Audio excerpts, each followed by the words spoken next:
రెండవ విడత దళిత బంధు పథకం ద్వారా ఎంపికైన లబ్ధిదారుల అకౌంట్లలో నిధులను జమ చేయాలని డిమాండ్ చేస్తూ తెలంగాణ రాష్ట్ర దళిత బంధు సాధన ఐక్య పోరాట సమితి ఆందోళనకు దిగింది. రాష్ట్ర వ్యాప్తంగా తరలివచ్చిన లబ్ధిదారులు గన్ పార్క్లోని అమరవీరుల స్తూపం ముందు నిరసన చేపట్టారు. రెండో విడత దళిత బంధు పథకం ద్వారా జిల్లా కలెక్టర్ల పర్యవేక్షణలో రాష్ట్ర వ్యాప్తంగా ఎన్నికైన లబ్ధిదారులమని ఎంపిక అయి దాదాపు 4 నెలల సమయం దాటిందని సమితి నాయకులు తెలిపారు.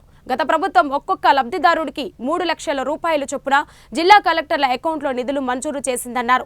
మొదటి విడతగా 3 లక్షల రూపాయల నిధులను తక్షణమే అకౌంట్లలో జమ చేసే విధంగా ఉత్తర్వులను ప్రస్తుత కాంగ్రెస్ ప్రభుత్వం జారీ చేయాలని కోరారు. ఉద్దేశంతో ఈరోజు అసెంబ్లీ ఎదురుగా ఉన్నటువంటి గన్ పార్క్ దగ్గర ఈ నిరసన కార్యక్రమాన్ని చేపట్టాం. ఇప్పటికైనా రాష్ట్ర ప్రభుత్వం స్పందించి పార్టీలకు అతీతంగా ఎంపికైనటువంటి దళిత బంధు లబ్ధిదారులందరికీ గౌరవ జిల్లా కలెక్టర్ అకౌంట్లో ఉన్నటువంటి మొదటి విడత ద్వారా 3 లక్షల రూపాయలను తక్షణమే రిలీజ్ చేస్తూ రేపు జరిగే క్యాబినెట్ మీటింగ్లో మిగతా పెండింగ్ నిధులను విడుదల చేస్తూ దళిత బంధు పథకంలో ఎంపికైన లబ్ధిదారులందరికీ అందజేయాలనే మేము డిమాండ్ చేస్తున్నాం. అలాగే దళితుల సంక్షేమం కోసం ఏర్పాటు చేస్తున్న సంక్షేమ కార్యక్రమాలకు చట్టరూపం వచ్చే విధంగా జీవోలను కూడా పాస్ చేయాలని ఈ రకంగా మేము డిమాండ్ చేస్తున్నాం. ఎందుకంటే కొన్ని ప్రభుత్వాలు వస్తున్నాయి, కొన్ని పథకాలు తీసుకొస్తున్నాయి, దానికి చట్టరూపం దాల్చకపోయే వరకు మేము అడిగేటువంటి హక్కు లేకుండా మేము కోల్పోతున్నాం. కాబట్టి దయచేసి మీరు చట్టం చేయాలని కోరుతూ, అలాగే రేపు జరగబోయే క్యాబినెట్ మీటింగ్లో ఖచ్చితంగా దీనిపై స్పష్టమైన ప్రకటన చేయాలి.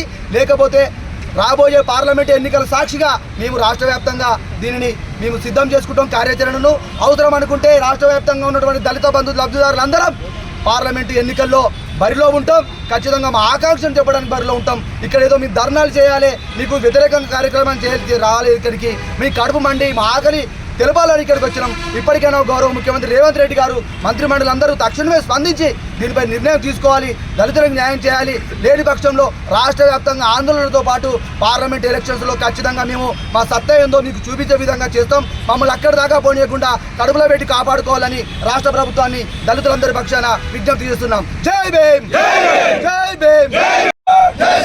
దళిత బంధు నిధులను వెంటనే లబ్ధిదారుల ఖాతాలో వెంటనే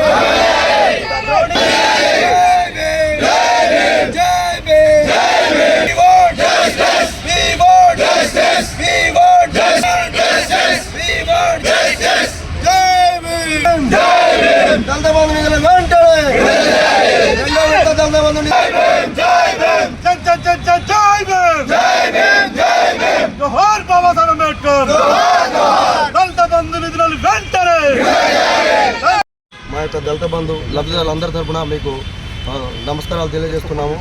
మేము గత ఒక 3 నెలలుగా ఈ యొక్క శాంతియుత దీక్షలు చేసుకుంటూ వస్తున్నాము. ఎక్కడ కూడా మన పార్టీలకు అతీతంగా ఇప్పుడున్న ప్రభుత్వానికి కానీ ఎవరికి కానీ ఎలాంటి వ్యతిరేకంగా మేము ఎక్కడ కూడా నినాదాలు చేయకుండా శాంతియుతంగా ఎక్కడ అంబేద్కర్ గారు ఉంటే వారి దగ్గర ఈ యొక్క దీక్ష చేసుకుంటూ శాంతియుత దీక్ష చేసుకుంటూ వస్తున్నాం.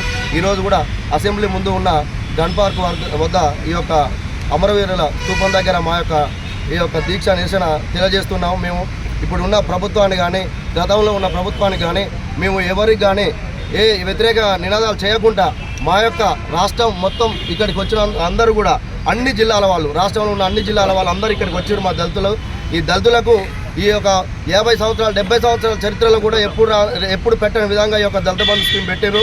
మేము చాలా గర్వించినాం. మాకు ఇక మేము ఈ యొక్క దళితుల ఈ యొక్క బతుకులు బాగుపడతాయని ఊహించినాం. కానీ అనివార్య కార్యాల వల్ల మా కలెక్టర్ అకౌంట్లలో పడ్డ డబ్బులు ఆ యొక్క కోడ్ వల్ల ఆగిపోయినాయి. ఆ యొక్క పైసలు ఇప్పుడు ఆ కలెక్టర్ అకౌంట్లలో మేము ఎక్కడ కలెక్టర్ ఆఫీస్లో పోయినా మీ పైసలు అకౌంట్లలో ఉన్నాయి.